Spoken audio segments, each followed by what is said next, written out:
You crack open the tray, peel back the foil, and stare down at something that looks vaguely edible.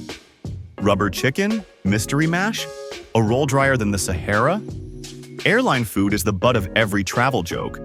But what if it's not just bad cooking? What if the food isn't the problem at all?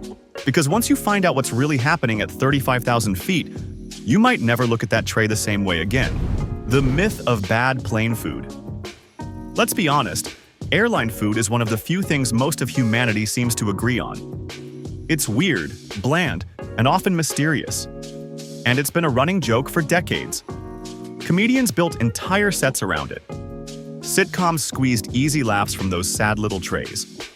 And if you search worst airline meals online, you'll be met with a museum of horror. Neon-colored sauces, meat that defies identification, and side salads that look like they've time-traveled from 1993. So how did airline food earn this reputation? Part of it is historical. In the early days of commercial flying, back when only the wealthy could afford tickets, airline meals were actually luxurious. Think white tablecloths, carving stations, and lobster thermidor at 30,000 feet.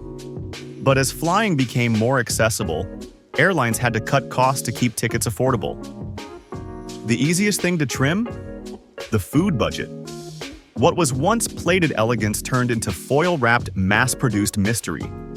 Meals had to be made cheaper, stored longer, and reheated faster. And the result? Well, you've probably tasted it. Then came the expectations game. You're flying through the sky in a pressurized metal tube at 600 miles per hour. You're cramped, tired, maybe dehydrated. Your feet are swelling. Your seat won't recline. And in the middle of that, someone hands you a tiny tray with a hot rectangle of lasagna and says, "Bon appétit." And let's be honest, no one's in the mood to be impressed. But here's the catch. Not all airline food is inherently bad. Some meals are crafted by expert chefs, tested repeatedly, and adjusted for high-altitude conditions. So what's actually going wrong? Well, it's not just the food. The real answer? It might start with what your body does the moment you leave the ground. The great reheat dilemma. Here's something a lot of people don't realize. The airplane is possibly the worst place on Earth to serve a hot meal. Why? Because there is no actual cooking happening at 35,000 feet. There's no stove, no grill, no slicing, sautéing, or plating with finesse. You're not getting a freshly pan-seared anything. In fact, open flames are strictly forbidden on commercial aircraft for obvious reasons, unless you're into mid-air barbecue emergencies. So how does your meal end up on that tray? It starts on the ground, hours before your flight even boards. Giant catering kitchens near airports prep thousands of identical meals daily. These dishes are fully cooked, quickly chilled, not frozen, packed in trays and loaded onto the plane in temperature-controlled carts. Up in the air, all that's left is to reheat them. But reheating is where things start to fall apart, literally. Planes are only equipped with convection ovens, which are basically glorified metal boxes that blow hot air over food. They heat unevenly. They dry things out. And they definitely don't bring out the best in a carefully braised short rib. That beautiful bread roll? Now it's a rock. The pasta? Overcooked and mushy. The meat? A little too gray. It's not that the food started out awful. It's that it wasn't built to survive this journey. Airline chefs know this, of course. That's why most in-flight menus lean heavily on dishes that can survive a second life. Stews, curries, casseroles, anything saucy and forgiving under pressure. But even when the dish is perfectly engineered to withstand the sky, something still feels off when you eat it. It's not just a texture issue, it's not even the ingredients. Because the real twist? The food isn't broken, your taste buds are. And that's where things get really weird. Your taste buds at 35,000 feet. Here's where everything clicks. Because yes, the food is reheated. Yes, it's mass-produced. But the biggest problem? It's you. Specifically, your nose and tongue. When you're cruising at 35,000 feet, the cabin isn't pressurized to sea level. It's more like standing on a mountain 6,000 to 8,000 feet above the ground. Combine that with ultra-low humidity, drier than the Sahara, and your body starts to get weird, and that includes your sense of taste. Studies show that salty and sweet flavors become up to 50% less detectable mid-flight. Your taste buds literally go numb.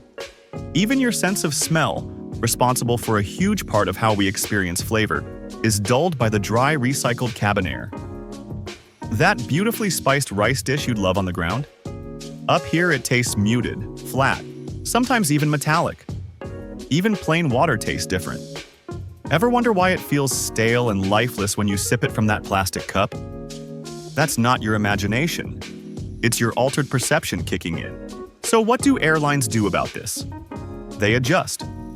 Chefs designing in-flight meals amp up salt, sugar, and umami-heavy ingredients like soy sauce, mushrooms, or tomatoes.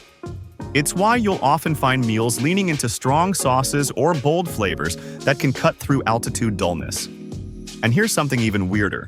Tomato juice becomes one of the most popular drinks on board, despite being something most people wouldn't touch on land. At altitude, its naturally earthy, savory taste seems richer, sweeter, and more satisfying. No wonder it suddenly feels like the perfect drink at 10 a.m. somewhere over Greenland. But even with flavor manipulation, there are limits. You can't make fried food crispy again. You can't stop bread from drying out like a sponge left in the sun. Which is why the entire airline industry had to adapt. Not just the recipes, but the entire system that delivers your food from ground kitchen to tray table. And what that system looks like behind the scenes? Well, it's a machine like no other, inside the airline food machine. So you're sitting there, poking at your reheated chicken and wondering, who made this? Surprise, it probably wasn't the airline.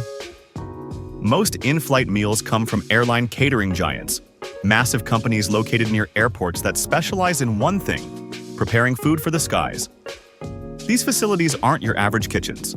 They're part factory, part lab, part logistics hub. Some of them make over 1 million meals per day for airlines around the world. Here's how it works. Menus are developed months in advance, sometimes up to a year, with food scientists and chefs working together to engineer meals that not only taste good, but can survive the storage, transport, reheating, and altitude conditions of air travel. Everything is pre-portioned, tested repeatedly, and packed with military-like precision. Cold dishes are kept at a specific temperature. Hot items are arranged so they heat evenly. Even the tray layout is planned to maximize space, timing, and serving speed. And depending on the airline, class, and route, you might be getting wildly different meals. Economy class meals? Usually optimized for mass production. Think stews, pastas, rice dishes.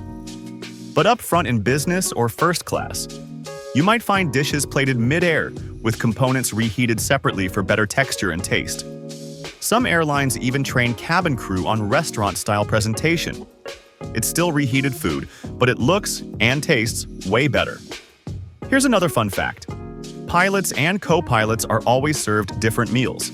Just in case one meal turns out to be bad, they won't both get sick. That's how high the stakes are in airline catering. And the menu changes depending on the route, too.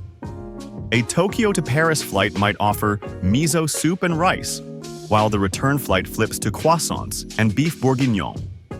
These decisions are driven by culture, passenger expectations, and what actually holds up well on that route's typical flight time. But for all this effort, there are still certain foods that airlines won't even touch, no matter how popular they are on the ground. And once you hear what's banned, it'll make you rethink what you pack in your carry-on. The foods you'll almost never see at 35,000 feet. Some foods just don't make the cut when it comes to flying. Not because they're bad, but because they're too bold, too smelly, or just too unpredictable in the air. Fried foods lose their crunch. Garlic and onions become weaponized in a sealed cabin. And gassy ingredients like beans and cabbage? Quietly avoided, for everyone's sake. Even drinks act up. Carbonated sodas fizz over, water tastes flat. But tomato juice weirdly thrives. It actually tastes better in the air, which explains why everyone suddenly craves it mid-flight. In the end, airline food isn't just about taste. It's about altitude, science, and what your body can handle in a floating metal tube. But here's the twist. Some airlines are quietly reinventing the in-flight meal. New menus, smarter prep, better tech. So maybe, just maybe, the tray table surprise is about to get a glow-up.